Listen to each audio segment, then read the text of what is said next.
Hello and welcome back to another 1001 beers you must try before you die.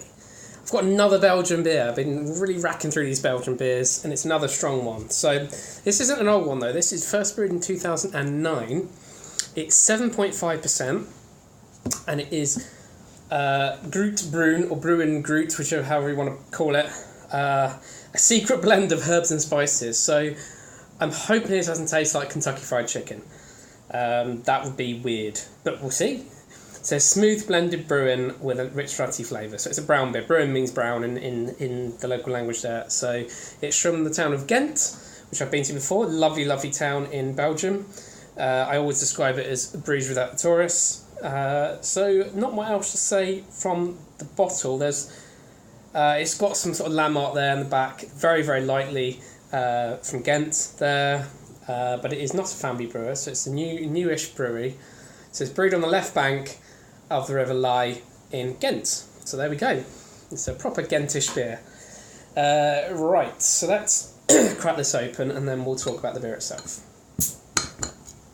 Never had this before, by the way.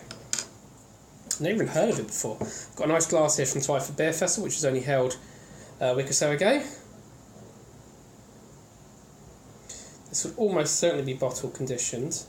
It's not coming out quite as mad as the last one I did. I don't think I've had a Belgian beer yet which hasn't been bottle conditioned, apart from maybe Double.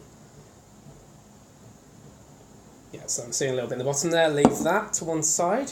Let's sit there and breathe. I can smell it actually, it's fizzing away.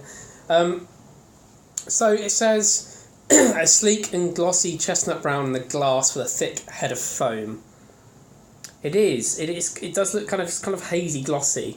It's how you'd expect a Belgian beer. You don't expect many Belgian beers to be clear, so that's absolutely fine. It's not brown though. It is brownish, but it's kind of like a browny red colour. I think on the camera it does look quite brown, but I've got light shining in through the door here. So the beer itself, it says Annick Displenter founded the brewery in 2009 in the buzzy arts quarter of Ghent, which I think I've been to. She used to be a home brewer. But she took an interest in Gruut, which set up her own brewery. She took an interest in Gruut, a medieval Low Countries ale made with a mixture of herbs. It says bog myrtle, wild rosemary, and yarrow. And it used spices instead of hops. This doesn't use hops. Wow. Okay, this is a first. I don't think I've had this one before. It says that this is a quote from the brewer. I was curious about Gruut, she says, and I had the time to discover new things. In the Middle Ages, Ghent was divided into German and French areas. The French brewed with herbs, the Germans with hops. So it says, for this beer, 3 herbs are put into a bag and added to the wort for the last 15 minutes of the hour-long boil. It says the same 3 herbs used for all Gruut beers, but in different quantities. After fermentation, the resulting Gruut gets up to 6 weeks lagering. Wow, so no hops. Only uses herbs. That's fascinating. So it doesn't say anything about the smell in the tasting notes. Let's go for the smell and see what I think about it. Okay, it doesn't smell herby actually. It smells very, very malty. It smells nice though. It doesn't smell unpleasant. It says the palate starts with a smooth assembly of caramel and chocolate. Okay, assembly. Interesting word. It's a good word actually. There is a chewy and full mouthfeel. So it sounds like it's going to be like a normal brown beer, but I want to know what these herbs taste like. I've never had a beer. I don't think I've had a beer with herbs in at all, but certainly not with bog myrtle, wild rosemary, and yarrow. That's exciting. So I think it's time to go for the taste. Cheers.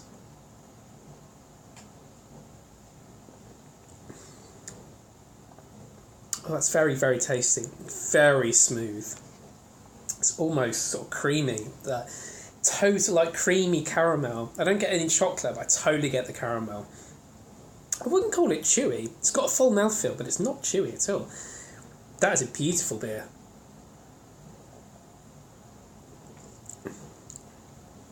It's sweet without being cloying.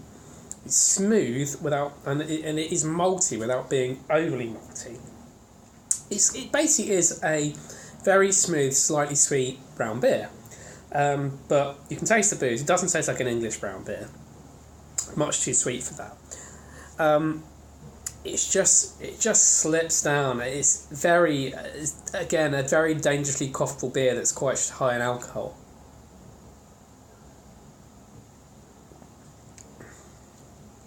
It's just got no edge to it at all. And that's a good thing. It's got nothing. It's got no cloyiness. It's got no because it doesn't have any hops. It hasn't got that bitterness to it. So you're left with kind of this very smooth, sort of caramelly, slightly spicy aftertaste, which is very, very pleasant. Just wants you to go back and drink more.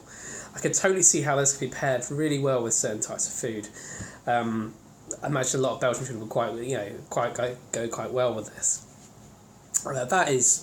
That's a good beer. That's definitely one of my favourite Belgian beers so far. I'd never heard of it. It doesn't taste of herbs, though, I'll be honest. I think that's a little bit of a... It clearly does use herbs, but it's a bit of a marketing ploy. Because there's no taste of... I like rosemary. I think the taste... I couldn't tell you what bog myrtle or yarrow tasted like, but I have rosemary all the time. It doesn't taste like rosemary. It doesn't taste like herbs at all. It tastes more of spices. It doesn't say... It says it uses spice instead of hops. It doesn't say what spices it uses. But it's clear... Maybe cinnamon is in there somewhere. It's quite sweet in terms of its smell and taste. But just oh so smooth. That's a lovely, lovely beer. I would love to see this more in England. If they export this to England, I probably would buy a bottle of this from time to time. And I am planning a trip to Ghent later in the year. So if I see this, and I can't find I'm in a place where it doesn't have any bottles of beer which I need to review, I will be getting a bottle of Gruut Bruin. I think that is high endorsement enough, so I'm going to leave the beer review here. Have you had this beer before? Let me know. Comment, like, subscribe, and I'll see you for another beer review soon.